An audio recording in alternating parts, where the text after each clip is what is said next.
2, 1, go.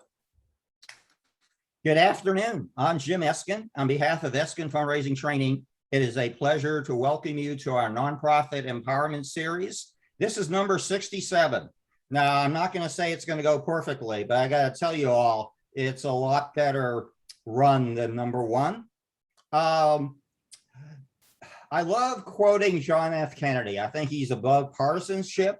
One of his lesser known quotes was made by then a senator in 1958. If we had a world in which politicians knew more poetry and poets knew more about politics, it'd be a better world. And so using that juxtaposition, we're going to talk about political fundraising and we're going to talk about charitable fundraising. And I'm delighted to have 4 people that have done both and have provided so much leadership in different ways. Let me thank them all and introduce them in a second. We have Charlie Gonzalez, Ken Hance, Mara Leroy, Barbara Renoski. I hope, by the way, even if I have a 92 IQ, and I'm not insulting you all by calling you by first names. So let's meet. And I want to say their political parties are different. I'm sure they embrace different ideology and philosophy.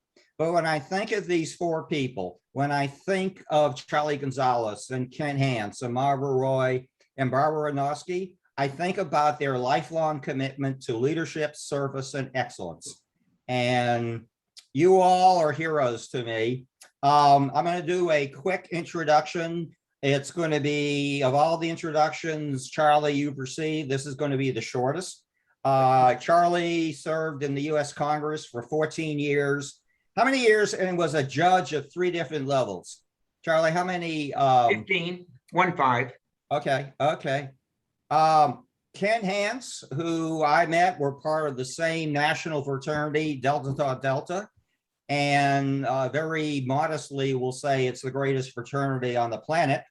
And he was a former U.S. congressman. Was it for 6 years, Ken? 6 years. Right. And of course, you served in so many other capacities as a state senator, as a railroad commissioner. And then he decided he wanted to have some more fun. So he became chancellor at Texas Tech University System. And you were, was it about 8 years? How long were you chancellor? 7.5 years. Okay. And by the way, did I read you led a capital campaign of $1 billion? Not only that, and you got it done 1 year early. We raised $1.2 billion and raised it 18 months early. Okay, maybe you should be teaching fundraising. Next is my good friend and colleague, Marv Roy, who after numerous fundraising positions founded something called the Institute for Philanthropic Excellence. He's also held office up in New York State. Marv, can you take 1 minute to describe the amazing work of the Institute for Philanthropic Excellence? Sure. Thanks for that chance. The Institute was created mostly out of a need in America for consulting assistance to smaller to middle-sized nonprofits. So we like to think of ourselves as legacy builders. We've all had great careers as fundraisers. Now it's time to do some special things. We've had projects coast to coast, probably helped about 100 organizations over the last 7 years, and currently have probably 15 or 16 in play. That's about our sweet spot. Do a lot of $5 to $10 million campaigns that are transformational in the way they impact those smaller nonprofits. And finally, I'd like to introduce a friend and a mentor, Barbara Renoski, she is scary bright. If there's something Barbara knows, I want to know it. But she is one of the greatest mediators in the state and beyond.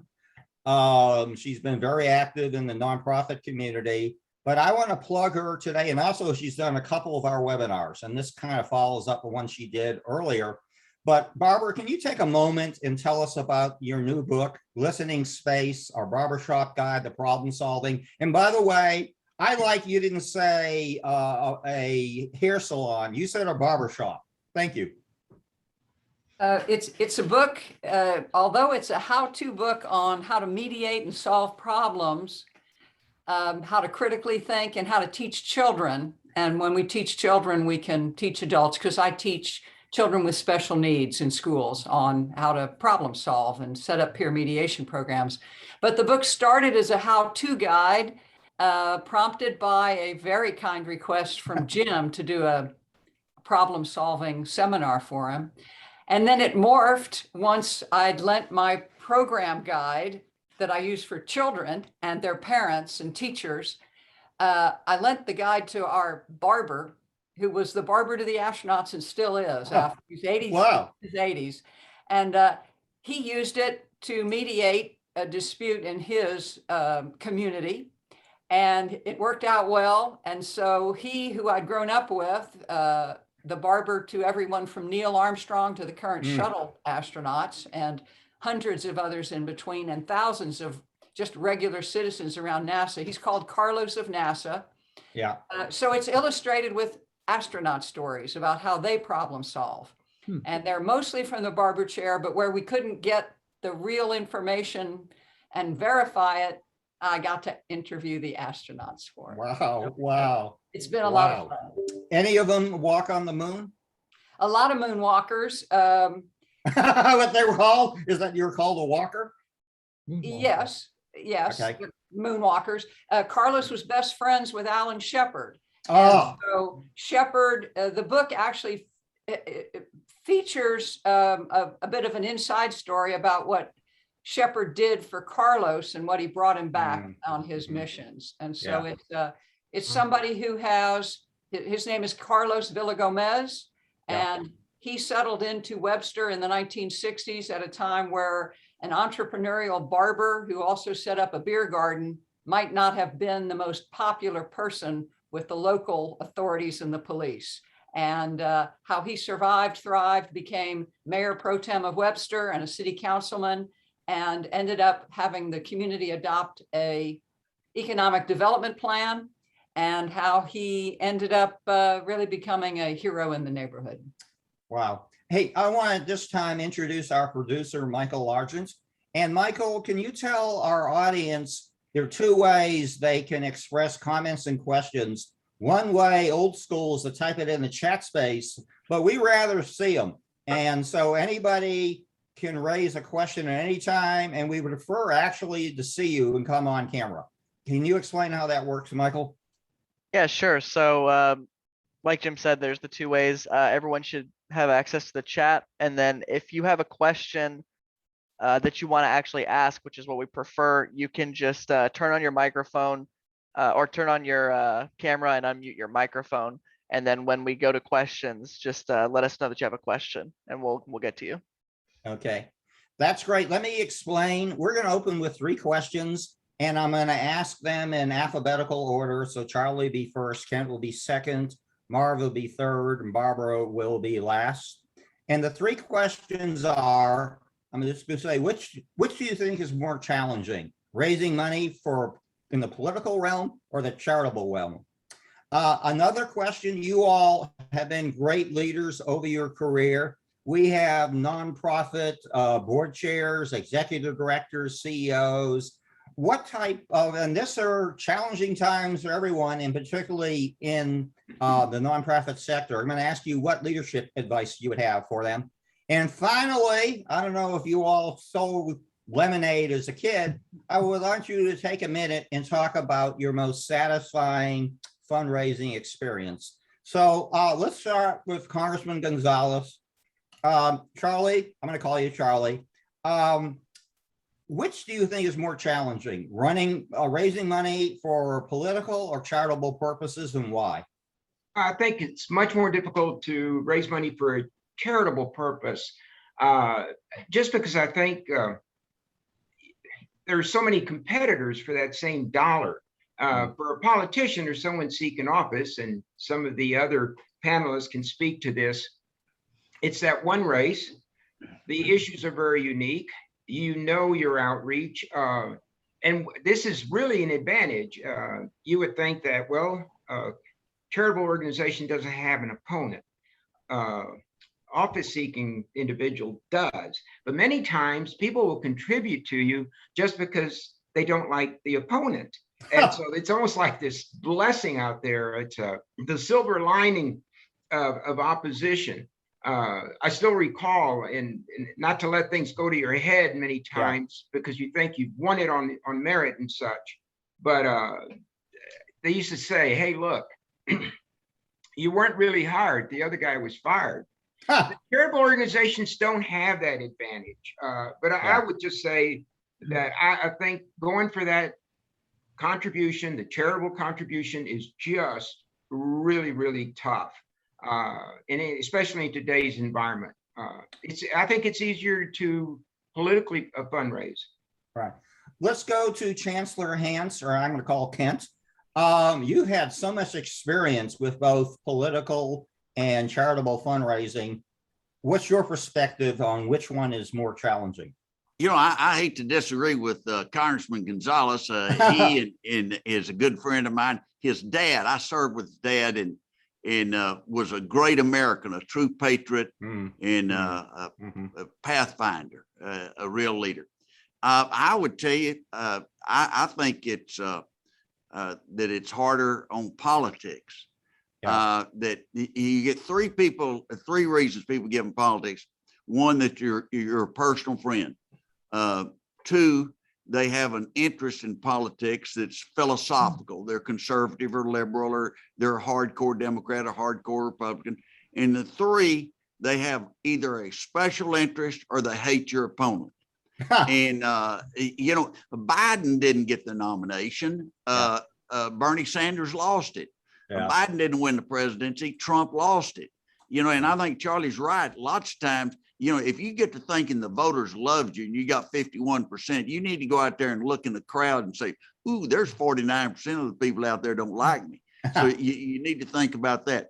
But on charitable, it's tax deductible. And on political, it's not. In charitable, you know, in either case, if you're raising money, you got to believe in your product. We had a guy run for sheriff out in Lubbock one time, and he'd go around saying, "You wouldn't want to vote for me for sheriff, would you?" And the voters went, "That's right, we wouldn't." And they didn't vote for him. So, you know, you've got to believe in your product. And in charitable, it's tax deductible, but also you got to realize that you find out at Texas Tech, I'd find out what is the interest. We had a guy named Bob Hurd, and he's a big football fan. So I talked to him about football scholarships. Yeah, hell no, I'm not going to give to that. And he wound up giving me $20 million for a petroleum engineering building. And so that was his interest. But it took me about 4 or 5 visits before I found out exactly his interest. One other thing, well, I'll get to that in a moment, but that's my experience on it. Okay. And I'm not saying Charlie's wrong. By the way, as a fundraiser, I don't think $20 million is a bad consolation gift. Marv Roy, who now has raised over $500 million for charity, I got a feeling your fundraising was more modest in your political career. How do you compare and contrast with these two forms of fundraising? Yeah, and I really like that version of the question because I think they're all challenging, but they're all very different fundraising propositions. And now you've got this crossover between the two with these other 501c categories where they can do advocacy, they can do kind of soft lobbying, and it's just not charitably deductible or deductible as a charitable gift. You know, so I think they all have their challenges. For me, because I've been in the profession as a fundraiser for nonprofits for 40 years, I would say it's easier to raise money in that arena because that's what I've done. And for me, it seems easier. As a candidate for office, I hated being the guy going hat in hand because I knew the people weren't supporting me as much as they were supporting the idea that they should have unfettered access to me any day of the year after I won election because they were donors to my campaign. And that's so much of what that fundraising is about, that people want access. Frankly, people who have been great benefactors of candidates and political parties, many of them, including Donald Trump himself, for years gave money to both parties. That way, whoever wins, he wins. It's a different kind of fundraising. But when you have a group like environmental groups out there, raising money to support candidates who believe in their positions, that's a nice blend of the two. And I think those are a little bit easier to raise money for because it's truly about the cause, not about access or a person or an individual. Okay, thank you. And let's move to Barbara. You've raised significant money in both arenas, charitable and political. Which do you see as more challenging? Well, in modern times, I think it all depends on the fact situation of what is the campaign either for politics or what is the cause or charity or person for the other. And so I think it's completely factually dependent, particularly with the growth of business and corporate giving and the importance of that sector, as well as corporate wealth of individuals. And so I think it's entirely dependent on the facts. The concepts do overlap. Talents in one do lend themselves to other. Training in one certainly lends itself to the other. What you do, Jim, is referable to politics. Yeah. Okay, I'll tell you what. Let's go to the second question and I'll reverse the order. And we'll start with Barbara. We have a lot of overworked and maybe underappreciated nonprofit leaders in our audience. What's your advice to them? I would say the one word I would say would be listen. Mm. And if you can learn to listen well, then all comes naturally from that. Yeah. There are lots of techniques for listening. Yeah. But Marv, yeah. listen. Marv, how about you? What's your advice? You've worked right now. Marv is involved with the Institute for Philanthropic Excellence. I think he's got like 100 projects going on from coast to coast. And what's your advice for nonprofit leaders to keep on moving forward? Well, two kind of lines of answers. The first one, as leaders in general, I always ascribe to the old, don't be the smartest person in the room. Surround yourself with really good people who care and are passionate and bring something that you don't bring to the table.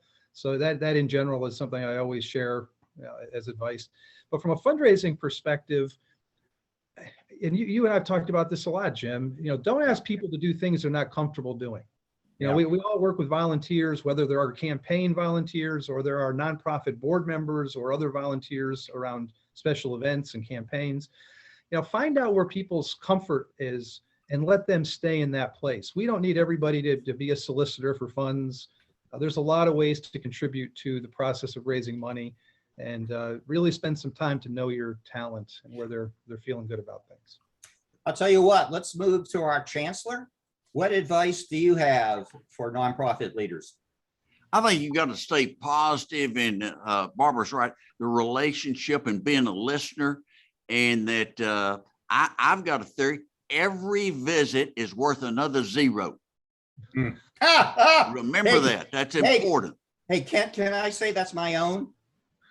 Well, yeah, I want to borrow that. Yeah, you're going to steal it anyway. So yeah. That will shoot my IQ rating up maybe to 93.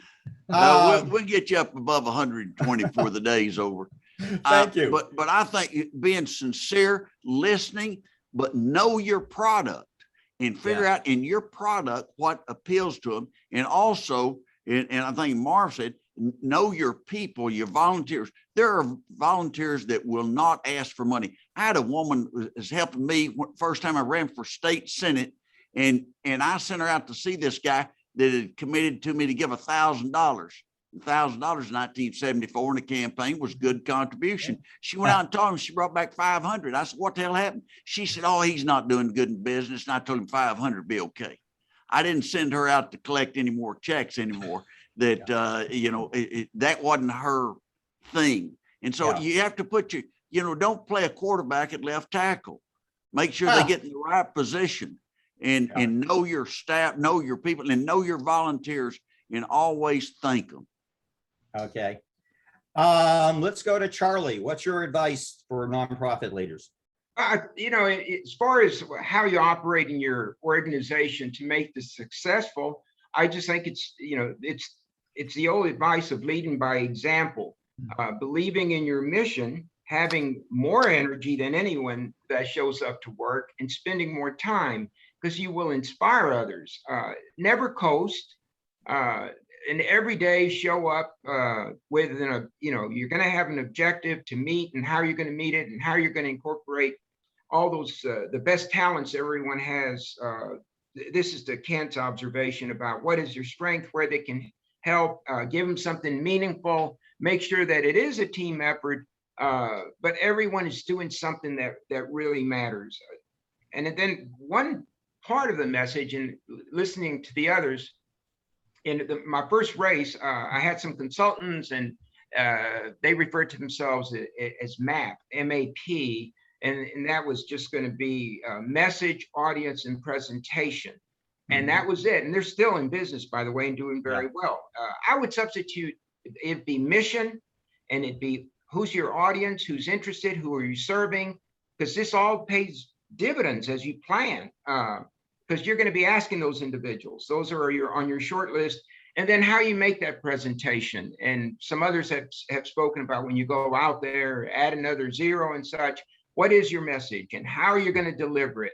And how are you going to identify that interest that will generate that passion to give?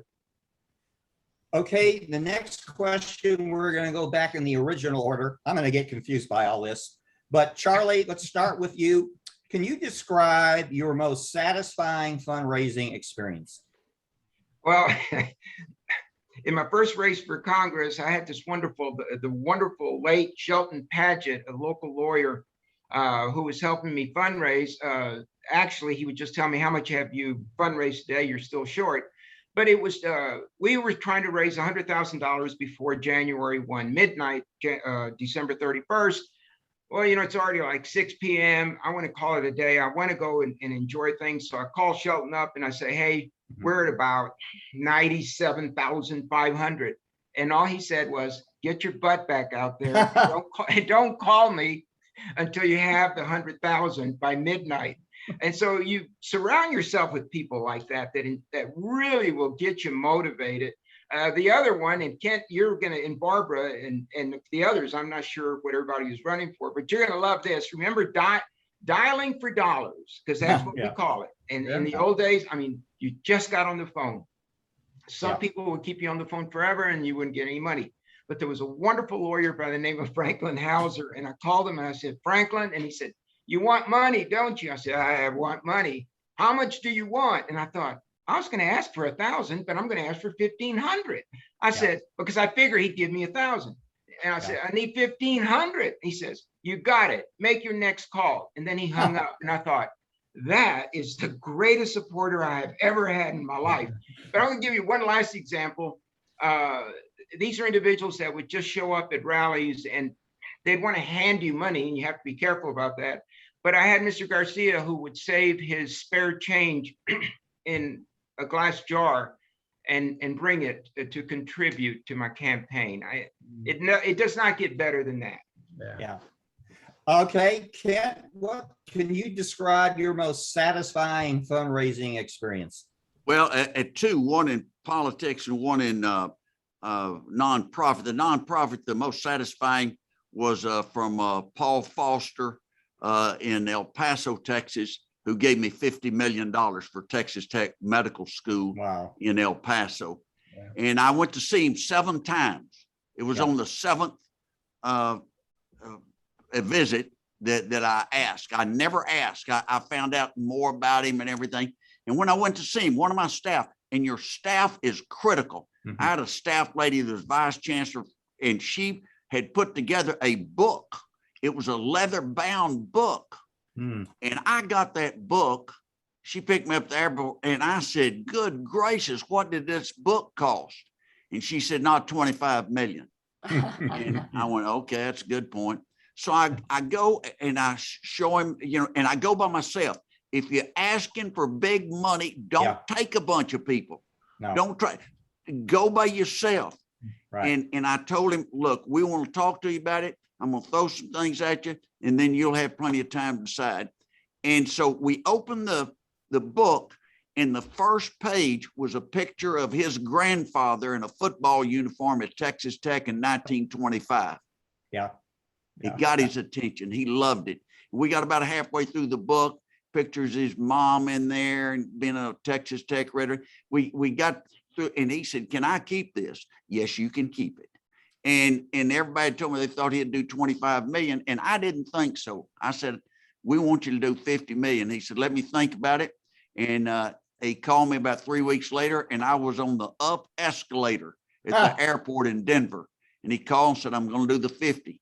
Yeah. And I think somebody called security because they said there's a crazy guy over there yelling hallelujah.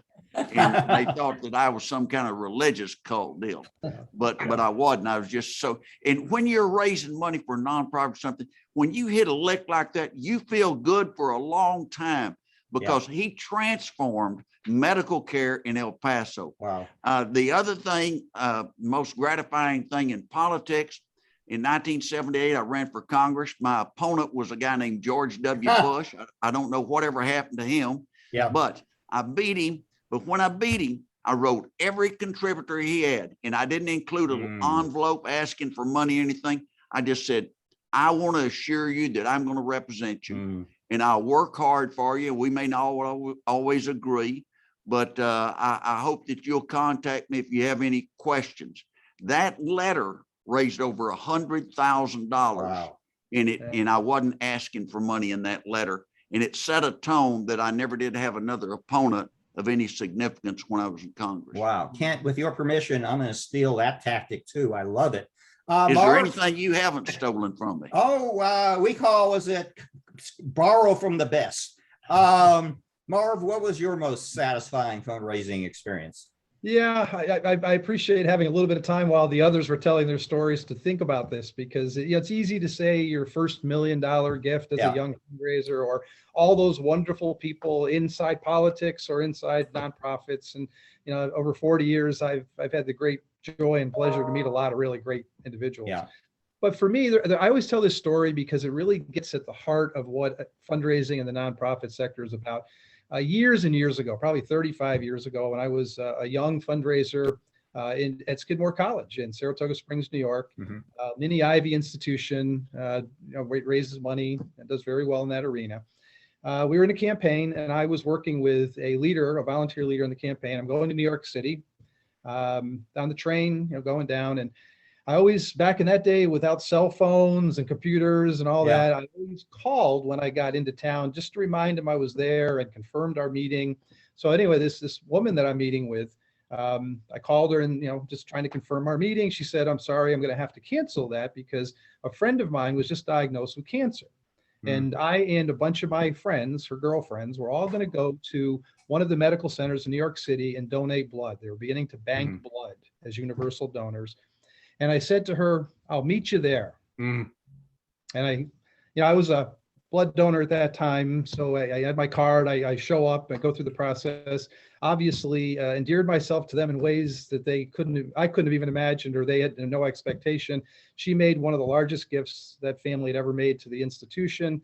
And I was forever known as the guy who would do anything to raise money, including give blood. So that was. I was going to say, do you bleed red or green? Let's go to Barbara Arnowski. Barbara, what was your most satisfying fundraising experience? Well, in politics, I would say it was at the end of 10 years of trying to both run for federal and state office and forming federal and state PACs and doing the dialing for dollars and everything else I could think of. I decided that I would not run again, and I closed out everything and used the legal purposes of what you're allowed to do with your leftover money. And I gave it to two charities that I loved. One is called Mecca, still alive and kicking here in Harris County, and the other is for Houston Urban Debate League. My grandson still takes classes at Mecca. He sees the benefits of good charitable work, and the Huddle team bringing debate to inner city schools in Houston has grown from one school. It's a charity I co-founded. It now, years later, is in all the inner city schools in Houston. They just won World Nationals this last year. And this shows you the value of inner city debate. In charitable work, I'm really glad I get to be last to think about this one. For many years, I worked with the discoverer of the AIDS virus, Luc Montagnier, in helping him in some certain matters. And we decided to start a friends organization, which you professionals will know about. I'm not a professional fundraiser. And so we started for him a friends organization in the United States. Our first donation came at Tanglewood, a music festival, where Rostropovich, who some of you will know, those of you who love cello will know that Rostropovich is considered perhaps next to Yo-Yo Ma, perhaps the world's greatest cellist. And at the time, of course, a great conductor. He passed away. And Professor Montagnier and I received the opening concert dedication and fees from Rostropovich to start off the Friends organization in the United States. And I worked with Professor for many, many years. And we always thought that if we put Gallo, you may recall that there was a dispute between Gallo and Montagnier and the National Institute of Health, which is too long to discuss, but we put Gallo on the board. Yeah. The two men really got along great, both good men. Misunderstanding was resolved. It was determined in the entire scientific community, and Gallo apologized, or at least explained that it was Montagnier who had isolated the virus. And I got to go to the Nobel Award for Medicine with Professor Montagnier as he won the Nobel Prize in Medicine. And that banquet was pretty cool too. Yeah. And dancing with the physicists and the folks that were there in the ballroom at the place was pretty cool too. The key research and the work that was done in Houston was pretty exciting, and it was a fairly cool way to spend a little bit of a charitable donation time. Yeah, wow. At this point, we'd like to ask everyone in our learning community audience to type in their name, their nonprofit, and what city they're from. We'll give you a minute. And by the way, is David Schlackman around? Can we bring him on camera? I'm here. Okay. Michael, are we getting some people to type in? What type of cities do you see? So far I've seen Joel Batowski from the Greater Dallas Veterans Council in Dallas, Texas. Mm-hmm. I don't think I've seen any other well, messages we're so far. gonna get someone from New Orleans. David, are you there? David is executive director of the Early Learning Focus in New Orleans, and I have a two-part assignment for you. Can you first tell us about the Early Learning Focus, and probably more timely, tell how nonprofits are coping with just another catastrophic storm? Thank you, Jim. Early Learning Focus deals with, as the name suggests, the little kids, the up through probably first grade, and provides teaching and training to childcare centers and teachers in charter schools. As some of you may know, the entire public school system of New Orleans is, and has been for a number of years, entirely charter schools. They're public charter schools, but it means they can be a little more creative in how they deal with educational issues and length of school day, length of school year. So we go in and teach and train teachers in how best to respond to the particular demographics that they're dealing with, the learning issues of the kids that they're dealing with. And in the last 4 or 5 years, have incorporated social emotional learning issues so that the little kids not only learn their, to show my age, learn their reading, writing, and arithmetic, but also learn how to be good people and to interact with their peers and to share and to help one another, because there is a huge body of research in addition to the anecdotal evidence that indicates when one addresses those issues with little kids. They grow up to be better teenagers. They grow up to be better young adults and adults. And as a result, there are less downside social issues as they become adults. You don't end up dealing with prison issues and drug issues and pregnancy issues in the way that you do if you don't address those issues when these kids are 2, 3, 4, 5, and 6. It is, Thank you. Correlative as well as causative. Yeah. By the to way, answer- go ahead. I'm sorry. I was going to say, to David. answer your second question. Yeah. New Orleans is suffering once again, but it's not just New Orleans; it's the entire southern part of Louisiana, because Hurricane Ida sort of blew through New Orleans. Fortunately, is a much more a wind event than a rain event compared to Katrina, so we didn't have the flooding issues except along the coastline, but then moseyed its way up through the central part of the United States and on into the Northeast, New England, the greater New York area, New England in particular. So wife and I being not really, really bright, despite where I went to elementary school, Jim. We have Forget Harvard. two- I'm impressed we by have- you where well, you went to that, elementary you know, school. You can always tell a Harvard man, you just can't tell him much. Yeah, right. But we own 2 homes, both of which are in federally mandated flood insurance zones. So fortunately, our home on the Connecticut shoreline suffered very little damage from the storm, because we have great neighbors, because we were riding out the storm in New Orleans, where we lost part of our roof and a whole bunch of windows and doors and fences and stuff. But we're much more fortunate than many people in the surrounding area. And I use the word people in this context to talk about both individuals, such as ourselves, but also, as Jim has requested, in terms of the enterprises in the not-for-profit world that are in existence to help the social environment in which we deal. The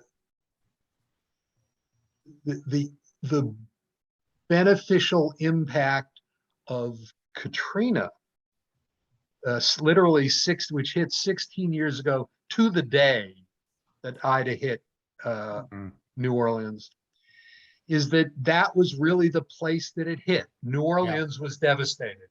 Yeah. So the outpouring of support of resources, both human resources and financial resources, that poured into New Orleans in the years after Katrina was unbelievable.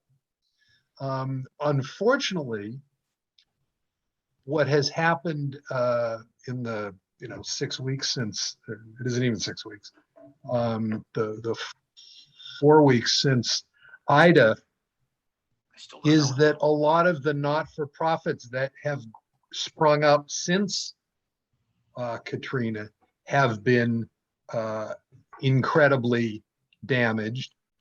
But because the path of Ida moved all the way up through the rest of the country, there are not-for-profits that have focused in their local areas because they're dealing with the issues in, northern Louisiana and greater New York City and greater Boston and areas in between. Because we're much better than we were 16 years ago at dealing with these kind of storms, because we've had a lot of them since then, most recently, Lake Charles and, the storms last year that devastated the greater Houston area, where we in New Orleans got to repay the good work that the folks of Houston had had done in helping us after Katrina. The Southeast Louisiana is hurting because there's still a lot of physical damage. I'm on the board of the New Orleans Women and Children Shelter, which takes intact families, not just women and Yeah. not just children in shelter, and does all sorts of programming. It's not just a physical space, but it does educational work and job training and tax support and financial planning, and then does programming for people once they are actually into housing. David, please, our hearts go out to the people of New Orleans. Is Ellen Bristol close by? Can you come Hey, on before camera? you get started on that, Okay. I gotta go. I'm on the board of a nonprofit, and we have a call at 4:45. I Okay. gotta go raise some money. Okay, Hey, okay. And all of you, there's a Paul Foster out there for you, a generous man. And I've learned a lot from each of the people on the panel. And thank you very much for including me. And thank you, Kent. And we're going to see you back on October 20th. And we're going to talk about the art and science of telling stories. Thank you very much. Sounds Kent. great. Thank you. Bye-bye. Right. Is Ellen Bristol there? Yeah, I'm here. Come on camera. This is our lineup, and you're on next, Ellen. And you have written a book called The Leaky Bucket. This is not the Leaky Bucket Fundraising Assessment. This is not fair, but can you take a whole minute to describe your approach to fundraising productivity? Yeah, I'm happy to do that. Where am I? You're I'm on here October 6th. somewhere, folks. What's that? Okay, just to give everybody a quick insight into what Bristol Strategy does and what motivated me to found this business and focus on what I focus on, is that I spent the first 20 years of my extremely long career in corporate sales. And then 25 years ago, when I founded Bristol Strategy Group, originally thinking I would do sales consulting, I discovered the nonprofit sector and fell madly in love with it. But then I also realized that those whose job is to generate income for nonprofits, the way they're managed, the way their performance is measured, the way they're encouraged, the way they're supported by management is 20, 30, even more years behind the curve of high-performing sales organizations. And I asked myself, what could be done to repurpose some of those disciplines in a way that would make fundraising professionals more effective, more productive, more engaged, more empathetic to donors, but get them to raise more money? Yeah, that's okay. Well, that's going to be October 6th. I have lots of questions for our three panelists, but I want to give the audience either type in, better yet, join us on camera. Does anyone have some questions for our panel? If not, I can go on. Actually, I have a question, please. Okay, who do we have? That's Joel? Al Hartman here. Oh, Al. Now, Al Hartman, let me brag on him for a second. Al started in political fundraising and then transitioned to educational fundraising. So go ahead. Thank you. I wanted to get the opinion.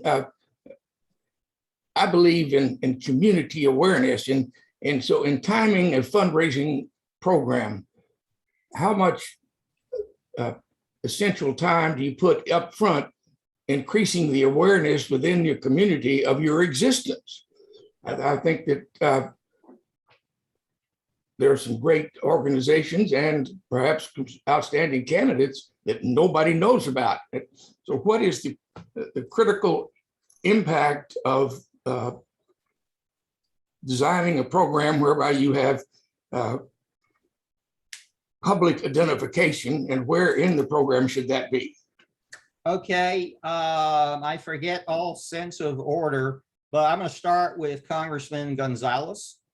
Hey, Al, how are you doing? Fine. How are you, Charles?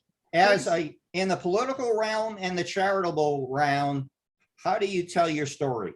Because they're not going to fund you until they know you and like you. Well, at first you have to be relevant. Yeah. And so what is relevancy is identifying needs. And though for a politician, you identify a need, it becomes an issue, and then what are you going to do about it? To me, it's really the same thing for a charitable organization. Absolutely. My concern is I think many times when there is introspection, you may be changing direction after you look to see whether that old mission of yours, and this might be something to what Ellen was saying about repurpose of certain disciplines and such, is to revisit how you do it, what you do it, and why you do it. Yes. But I mean, it's so easy in politics because I was around it all my life, but I can see it in different charitable organizations. When they communicate with me, they know what interests me and what's important to me. It's politicians have a real advantage in many ways because, contributions have to be reported, they're public, and then that's why you get all those emails and you get the mails and everything else. But no, I just think what Al is saying, it is true. They're out there. Why aren't they noticed? No one's going to notice you. Dad used to say, no one will, you got to toot your own horn because no one else will. So there has to be that effort. And so I think organizations can determine which is the best way to get out there in public, what they do with the city council, county commissioners, all politics is local. And for most charitable organizations, all activities are pretty basically local. So identify the needs and see if your mission is relevant to those needs. Great. And I want to ask this questions for Marv and Barbara. What are the most powerful similarities in charitable and political fundraising? Start with Marv. Well, let me just very quickly answer that last question, because I think there is an important, some important things that you need to think about in that regard. In campaigns, when we're talking with nonprofits about profile and awareness, and Jim, this, we in our model, whether it's a charitable or a fundraising campaign or a legislative agenda building process or whatever the project is, we talk about three goals: raise money, raise consciousness and profile, and raise your capacity to do more after the campaign or the project, so that you have sustainability. All of those three elements are important, whether it's in politics and that world of political fundraising or in charitable fundraising for nonprofits. There's a little twist on that in the world of politics when you're selling candidates and their platforms. I always I have the rule of the 3 S's, how I judge and measure my candidates and whether they're worthy of my vote. Substance, style, and sincerity, and how they rank in each of those 3 areas is important to me.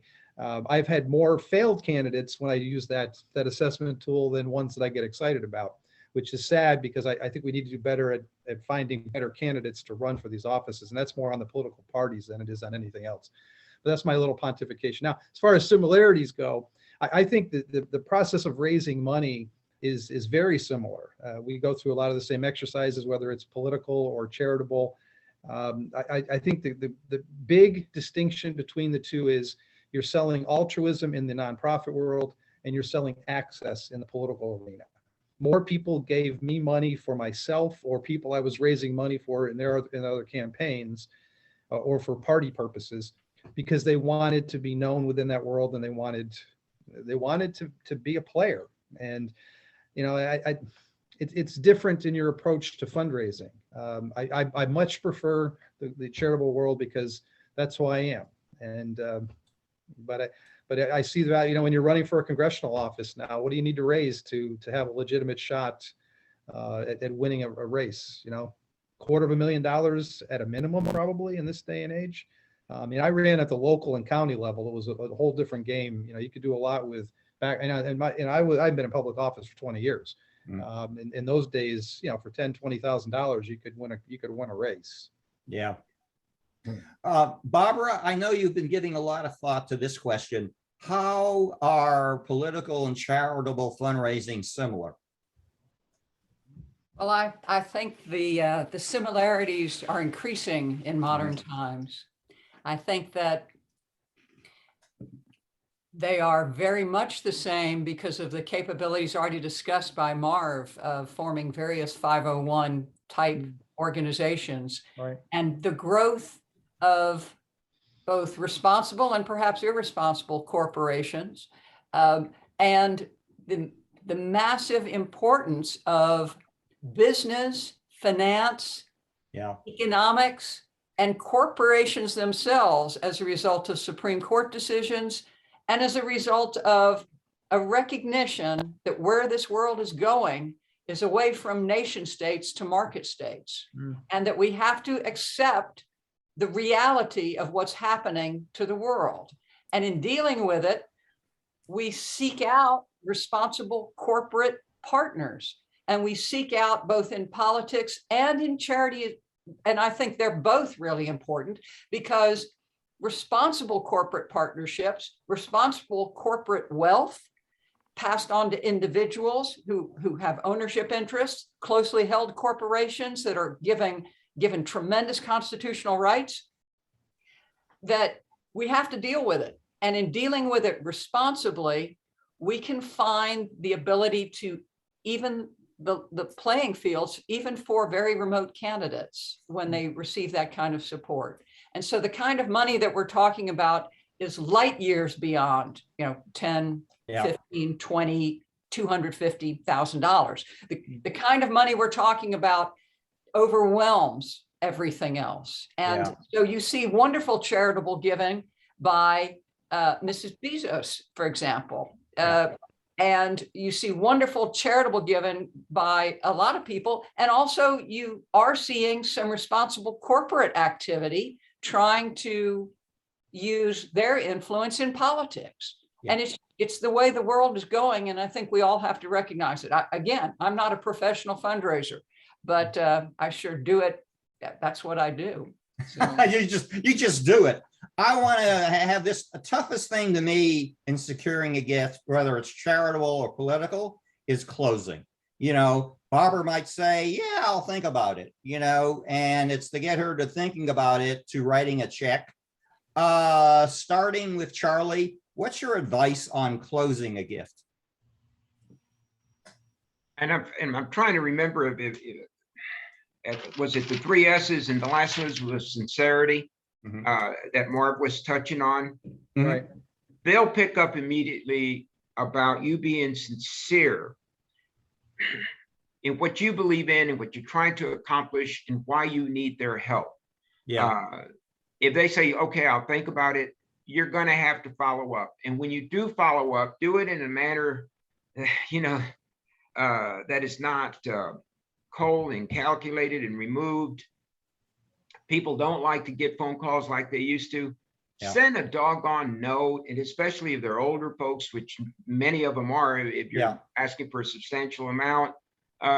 We old folks still look at somebody that takes time to have a handwritten note saying, I really enjoyed talking with you. Your idea of such and such is taken seriously, and I hope that you can help me make it a reality. And you'll close the deal. By the way, Charlie, I love handwritten notes. You know, we're in communications fatigue, but I'm a firm believer, particularly fundraisers, send a handwritten note. I guarantee you it's going to stand out. Closing gifts, Marv Leroy, what's your advice on closing gifts? Yeah, Jim, you and I share that opinion on handwritten notes. I even did that in my public life when I was in office. If somebody wrote me a note, I hand wrote them a note back. I actually had people come to board meetings, and I did 2,000 town board meetings over 8 years in office there. There were a lot of people who came before. They used to laugh and joke that they couldn't read my handwriting. I wrote so many of them. But I said, well, look, you got a handwritten note, just take the gesture for what it is. But as far as closing gifts, after all the obvious things, make sure you're asking and doing all those things that we teach and preach all the time. I always think that the larger the gift, the more contemplative we're going to expect people to be. I mean, if Yeah. we're challenging them to make a gift that requires them to talk to their advisors and their spouses and whoever they need to talk to about whether they're going to make a gift of significance and of some magnitude, it can go on for a little bit. And as major gift fundraisers, we learn very quickly that the timeline that those people are living within isn't our timeline, it's their own. So it's very difficult. Board members and people we answer to are always asking us, when are you going to close that gift? Well, it's going to take its time to go through a thoughtful process. Okay. So to get the close on the gift, I always came up with create benchmarks around time that require them to think about your need to close at some point in time. And there's always something, we'd like to announce your gift at this upcoming event. We'd like to put the gift in our newsletter. We have a couple of other ones coming up that this will be a wonderful illustrative moment for them to follow. So create timelines that they can stay within if it makes sense for everybody. I'm going to throw one wild card question out as we reach the 5 o'clock finish time.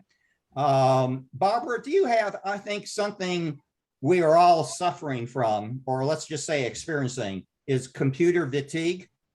Any suggestions on how our nonprofit friends can minimize computer screen fatigue? Well, I think the written note and written communications are great. And I also think if you can physically deliver something, no matter how modest, I was raised, I'm kind of old fashioned. Yeah. A gift is very nice. And it need not be expensive. I don't think people like to receive expensive gifts from a charity or from anybody when they know that the funds need to be used for the greater good. And so I think it's more significance. And there are so many innovative gestures. And I would like to think that I have some very smart family members I frequently consult and other friends on where we brainstorm what would be an innovative gift that requires obviously thought, appropriate, but doesn't cost a lot of money. I'm going to suggest homemade chocolate chip cookies. Charlie, we have 30 seconds for you and Marv. Suggestions on closing a gift? The thought of a gift, I think, is important. Something tangible is there, it's on the desk or at their homes and such, and it's a constant reminder of, I better get to that, or maybe I'm not going to give, and let them know, but you'll have some movement. But I think that's an excellent idea, Barbara. Marv, the last word on closing gifts. Well, this is more about using computers and computer screens. I'm hopeful that our world gets back to being more personal again. In our world of fundraising, we need to be present. We need to show up, and that means mostly face-to-face whenever possible. But this introduction of more technology, especially Zoom and other online platforms, gives us another tool to be even more be personal as we possibly can, but not be present. Use it judiciously, but show up when it's time to make the ask and be able to say thank you in front of somebody face to face. By the way, Charlie and Barbara and Marv, we give a money back guarantee in this webinar. Okay. The more you ask, the more you're going to get. The less you ask, the less you're going to get. I wish I could make it more simple than that, but that's a law of fundraising gravity. I want to thank not only for tonight, but also his lifetime of service and leadership to Charlie Gonzalez, lifetime of service and leadership to Ken Hance, lifetime of service and leadership to Marv Leroy, and lifetime of service and leadership. And by the way, this isn't a eulogy because all these folks are still very, very, very active. So thank you so much, not only for joining us and enriching the experience for our learning community, but again, thank you for everything you've done for your communities, your state, and our country. Again, you are leadership at its best. We're at 5 o'clock. So thank you very much to our learning community. And there won't be a webinar next Wednesday, but you heard from Ellen Bristol, She'll be back on Wednesday, October 6th, and she's going to talk about how to measure fundraising productivity. So everyone stay safe. Thank you for making this hour just fly by, and good night.